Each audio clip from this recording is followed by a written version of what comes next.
आज की इस वीडियो में class 10th ICSE board maths chapter 1 to 8 में जितने भी फार्मूला यूज हुआ है उस फार्मूला को हम वन बाय वन एक्सप्लेन करेंगे। आप इस वीडियो को फुल वॉच करिए, 100% गारंटी समझाने का मेरा है। तो चैप्टर 1 जो है जीएसटी है, गुड एंड सर्विस टैक्स। तो जीएसटी में सीपी, एसपी, प्रॉफिट लॉस। तो सीपी क्या होता है? CP means cost price, SP means selling price, profit equal to होगा SP minus CP, loss equal to होगा सीपी माइनस एसपी।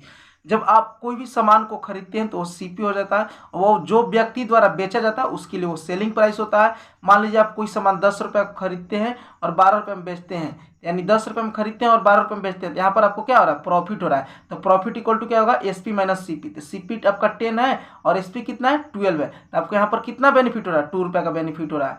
अगर आप मान लीजिए 12 रुपये का सामान खरीदिएगा और 10 रुपये में बेचिएगा तो वहाँ पर आपको लॉस होगा, तो सीपी माइनस एसपी।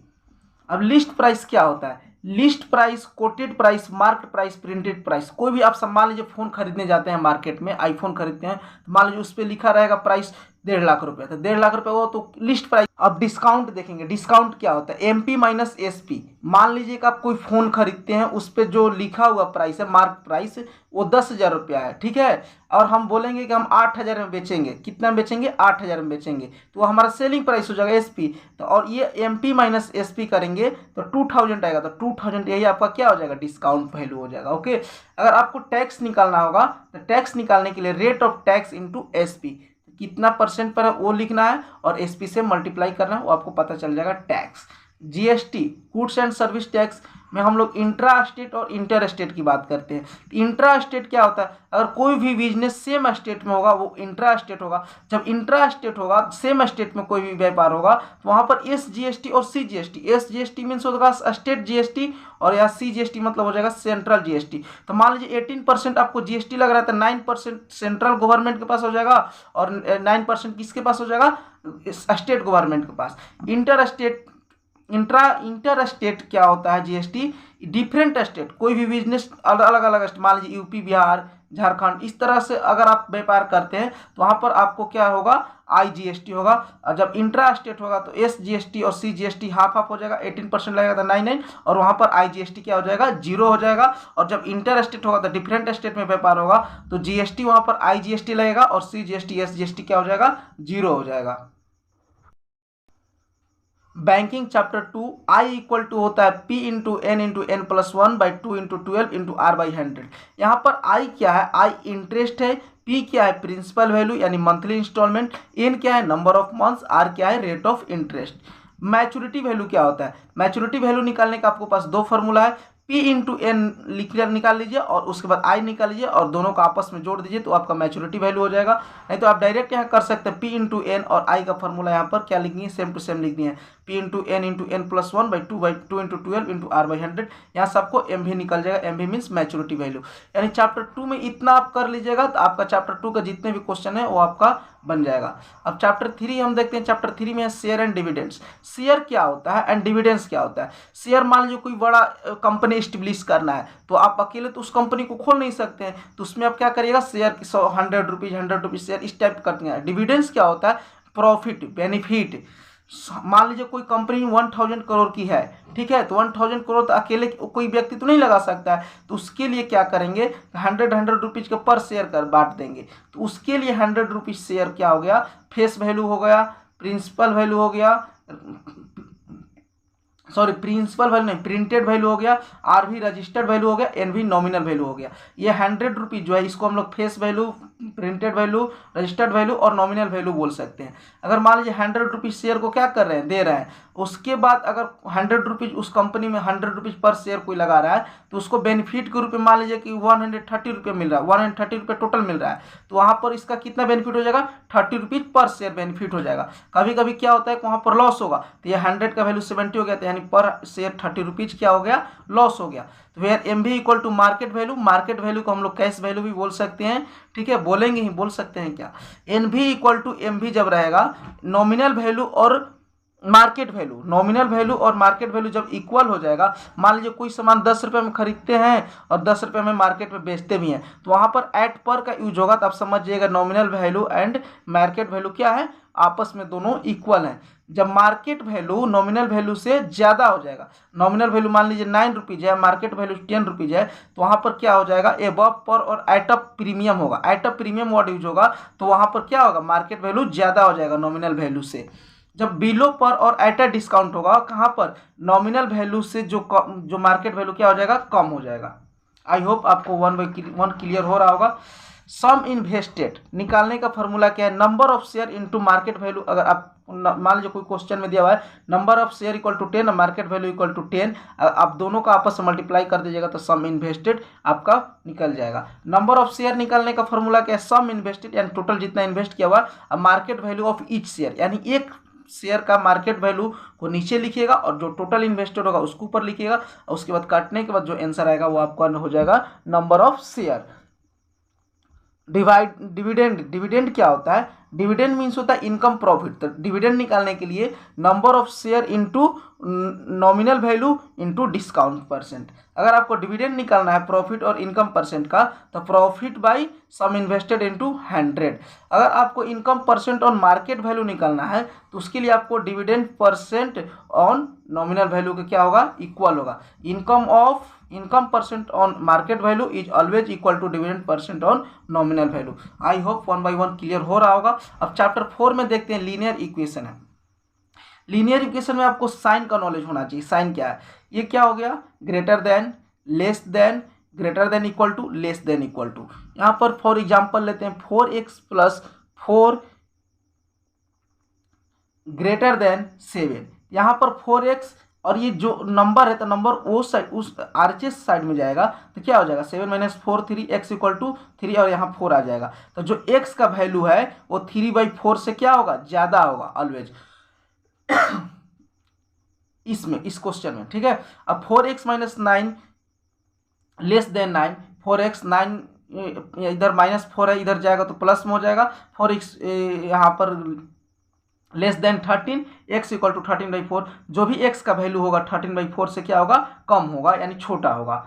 अब representation of sets, representation of set में n रहता है, w रहता है, z रहता है, r रहता है, q रहता है। इसका मीनिंग क्या होता है, n जो होगा सेट ऑफ नेचुरल नंबर्स की बात होगा। जब n बिलोंग्स टू रहेगा तो set of natural number, w रहेगा तो set of whole number, z क्या होता है, सेट ऑफ इंटीजर्स, r क्या होता है, sets of real number, Q क्या होता है, set of rational number. Number line को हम लोग ड्रॉ कैसे करेंगे, मान लीजिए -1 less than x equal to and less than 2 रहेगा। तो यहाँ पर आप क्या करिएगा, माइनस जो x का वैल्यू है -1 से बड़ा है और 2 से छोटा है और बराबर है। यहाँ पर ध्यान दीजिएगा, -1 है ना, यहाँ पर एक सर्कल बना लीजिएगा, यहाँ पर 2 है, यहाँ पर भी सर्कल बना लीजिएगा। अब ध्यान दीजिए कि जहाँ पर equal to, greater than, less than का सिंबल रहेगा वहाँ पर डार्क सर्कल कर दीजिएगा, और जहाँ पर इक्वल टू का यहाँ पर सिंबल नहीं है यहाँ पर ब्लैंक सर्कल रहेगा, और इस लाइन को क्या कर देंगे, डार्क कर देंगे। नेक्स्ट देखते हैं, ये जो x का वैल्यू है -1 से बड़ा है और बराबर भी है, और 3 से छोटा है और बराबर है। ये दोनों जगह 3 और -1 के जगह पर एक सर्कल दे देंगे। सर्कल देने के बाद आप क्या करिएगा कि यहाँ ध्यान दीजिए, इक्वल टू का भी सिंबल है और लेस देन का भी सिंबल है, और यहाँ भी ग्रेटर देन का सिंबल है लेस देन 3 का सिंबल है और इक्वल टू का भी है। ये दोनों सर्कल को क्या कर देंगे, डार्क कर देंगे। Some important notation on set, अब जब आप सेट बनेगा तो उसमें ये सब यूज होता है। ए एंड बी क्या होता है, ए इंटरसेक्शन बी, इसको पढ़ेंगे, क्या पढ़ेंगे, ए इंटरसेक्शन बी। इसका मीनिंग क्या होगा, common element of A and B. जो common element of A and B, अगर ए इंटरसेक्शन बी निकालना होगा तो जो ए में एलिमेंट होगा, जो बी में एलिमेंट होगा, जो दोनों में कॉमन होगा वही ए इंटरसेक्शन बी होगा। ए और बी का कहने का मतलब हो गया A union B. A union B निकालने के लिए all elements of A and B, जितने एलिमेंट्स ए में है और जितने एलिमेंट्स बी में है वो सारे क्या, उसको क्या बोलेंगे, A union B. A dash all elements of replacement set other than A, जिसको हम लोग क्या बोलेंगे, कंप्लीमेंट ऑफ ए और not A. A minus B all elements of A expect element of B. I hope आपको chapter 4 clear हो गया होगा। चैप्टर 5 देखते हैं, क्वाड्रेटिक इक्वेशन। जिसका highest power of variable is 2, जिसका हाईएस्ट पावर कितना होता है 2 होता है। Standard form A X X square plus B X plus C, A B C belongs to real number. जो यहाँ पर क्या पढ़ रहे हैं, स्टैंडर्ड फॉर्म वेरिएबल क्या होना चाहिए 2। अगर यहाँ ए इज नॉट इक्वल टू 0, ए 0 का इक्वल होगा यहाँ पर पावर 2 को, तो यहाँ तो 0 हो जाएगा, इसलिए यहाँ पर पावर स्क्वायर क्या होगा, हाईएस्ट पावर 2 होगा, तो ए 0 के बराबर नहीं होगा। अब ध्यान दीजिए डी क्या होता है, discriminant B square minus 4ac, D equal to formula क्या होता है B square minus 4ac। If D 0 से बड़ा रहेगा, डी 0 से क्या रहेगा बड़ा रहेगा, तो रियल एंड अनइक्वल रूट्स होगा। जब डी 0 के इक्वल हो जाएगा तो रियल एंड अनइक्वल रूट्स होगा। जब डी जो है 0 से जो डी है 0 से छोटा हो जाएगा तो रूट्स डू नॉट एग्जिस्ट और इमेजिनरी रूट जो होगा वो एग्जिस्ट नहीं करेगा, जिसको हम इमेजिनरी बोल सकते हैं। क्वाड्रेटिक इक्वेशन का जो फॉर्मूला है x equal to minus B plus minus B under root B square minus 4c 2a। यहाँ पर जो d है, d का वैल्यू निगेटिव नहीं आना चाहिए, यहाँ पर क्लियर लिखा हुआ है ये तो जी 0 से छोटा है, तो 0 से छोटा -1 2 लाइक दिस टाइप से होगा, इसी टाइप से होगा ना। तो रूट्स डू नॉट एग्जिस्ट और इमेजिनरी, तो d की वैल्यू निगेटिव में नहीं आना चाहिए, बिकॉज रूट का वैल्यू जो होता है निगेटिव में नहीं होता है। ठीक है, चैप्टर 6 जो है, चैप्टर 6 का हम लोग नहीं करेंगे क्योंकि जो चैप्टर 6 के जो भी क्वेश्चन है चैप्टर 5 के बेस्ट पर है। चैप्टर 7 जो है रेशियो एंड प्रोपोर्शन, ये बहुत ही इंपॉर्टेंट चैप्टर है। रेशियो का सिंबल इस तरह से रहता है, प्रोपोर्शन का सिंबल इस तरह से रहता है। रेशियो में 2 क्वांटिटीज रहेंगे, कितने क्वांटिटीज रहेंगे 2 क्वांटिटीज रहेंगे, जिसको सबसे छोटा टुकड़ा करना है। क्या करना है, छोटा टुकड़ा करना है। जैसे A ratio B, A by B हम लोग इसको लिख सकते हैं। तो मान लेते हैं ए का वैल्यू 8 है, बी का वैल्यू 10 है, तो 8/10 इसको सबसे छोटा टुकड़ा करना है। तो 2 4 8 2 5 10, तो 4:5। प्रोपोर्शन क्या होता है, प्रोपोर्शन में 4 quantities on of same, find A B C D are to be in the proportion. ठीक है, 4 quantities of same kind A B C D are said to be in proportion.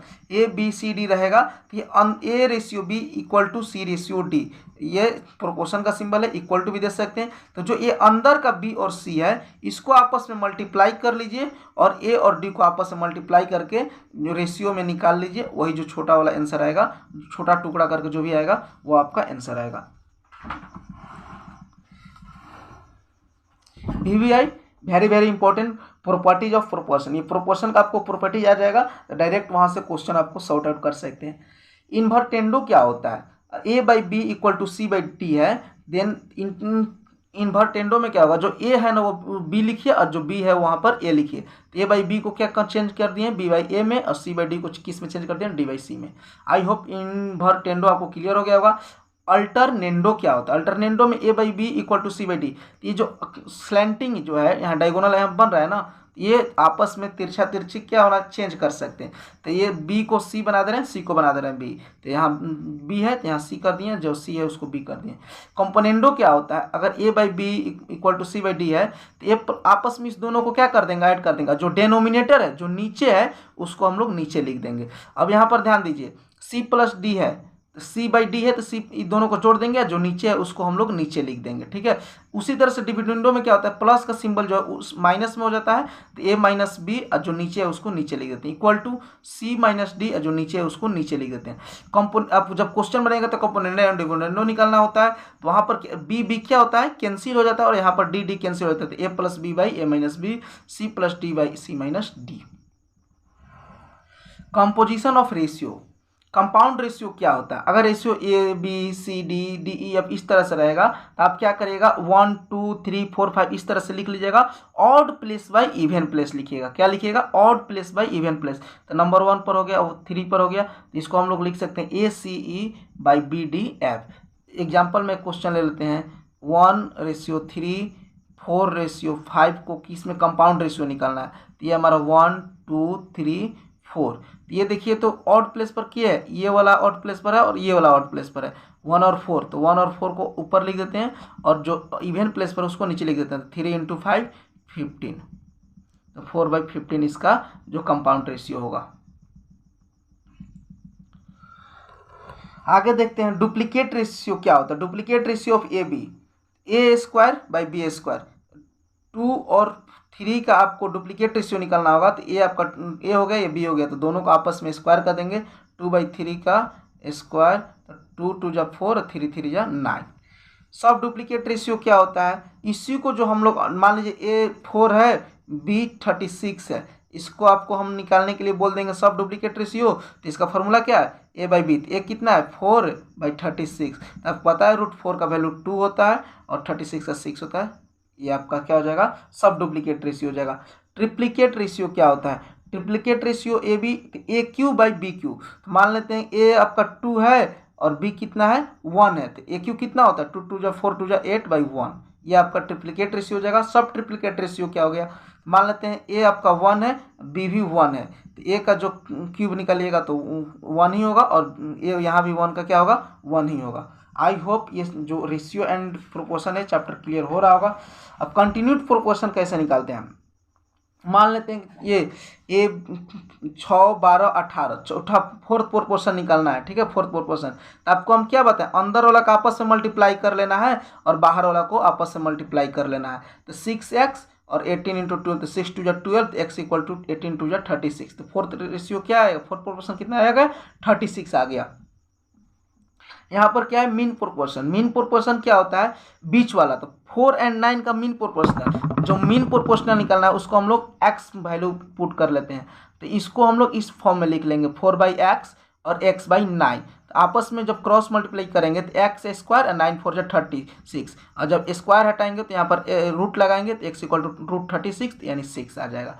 यहाँ ध्यान दीजिए mean proportional बीच वालों को x मानना है, x मानने के बाद में 4/x लिखेंगे और इसको लिखेंगे x/9। आपस में क्रॉस मल्टीप्लाई करने के बाद में जो आपको वैल्यू आएगा वही आपका मीन प्रोपोर्शनल होगा। थर्ड प्रोपोर्शनल क्या होगा 6 12, फर्स्ट सेकंड तो दिया हुआ है, थर्ड निकालना है, 6/12 लिखेंगे और 12/x लिखेंगे। आपस में क्रॉस मल्टीप्लाई करेंगे 6x × 12 × 12, तो 6 2 जा 12, x = क्या हो जाएगा 12 2 जा 24। थर्ड प्रोपोर्शनल निकल गया। तो हम लोग चैप्टर 8 देखते हैं, remainder and factor theorem. Remainder theorem क्या होता है, अगर आप if f(x) is a polynomial if it is divided by gx, then अगर मान लीजिए f(x) कोई फंक्शन है, gx कोई यहाँ पर इक्वेशन x+1 है, तो ये जो डिवाइड करने के बाद जो रिमाइंडर आएगा वो आपका रिमाइंडर थ्योरम हो गया। x = x+1 = 0, तो x = -1 लेंगे, ये क्या हो गया रिमाइंडर थ्योरम हो गया। अब फैक्टर थ्योरम क्या होता है, इफ रिमाइंडर ऑब्टेन 0, जब रिमाइंडर यहाँ पर आपका क्या हो जाएगा, रिमाइंडर थ्योरम में आपका डिवाइड करने के बाद कुछ ना कुछ बचेगा। यहाँ पर फैक्टर थ्योरम में क्या होता है, रिमाइंडर आपका 0 आ जाता है, यानी रिमाइंडर कुछ नहीं आता है, डायरेक्टली वो क्या होता है डिविजिबल होता है उस नंबर से। तो then gx is a factor of fx बोल सकते हैं। फॉर एग्जाम्पल ले लेते हैं x² - 5x + 6/x - 2। जब x - 2 है तो x - 2 = 0, तो x = 2 वैल्यू पुट करते हैं, x² यानी 2 2 जा 4 -5 2 जा 10 + 6 6 4 10 प्लस -10 10 0, यानी जब आप लास्ट में 0 आ जाएगा तो ये क्या है एक दूसरे का फैक्टर। हम लोग बोल सकते हैं x - 2 is a factor of x² - 5x + 6। I hope आपको जितने भी फार्मूला बताए होंगे आपको क्लियर हो गया होगा। अगर आपको वीडियो में सब कुछ समझ में आ गया होगा तो वीडियो को लाइक करें, शेयर करें, चैनल को सब्सक्राइब करें। Thank you. जय हिंद, जय भारत।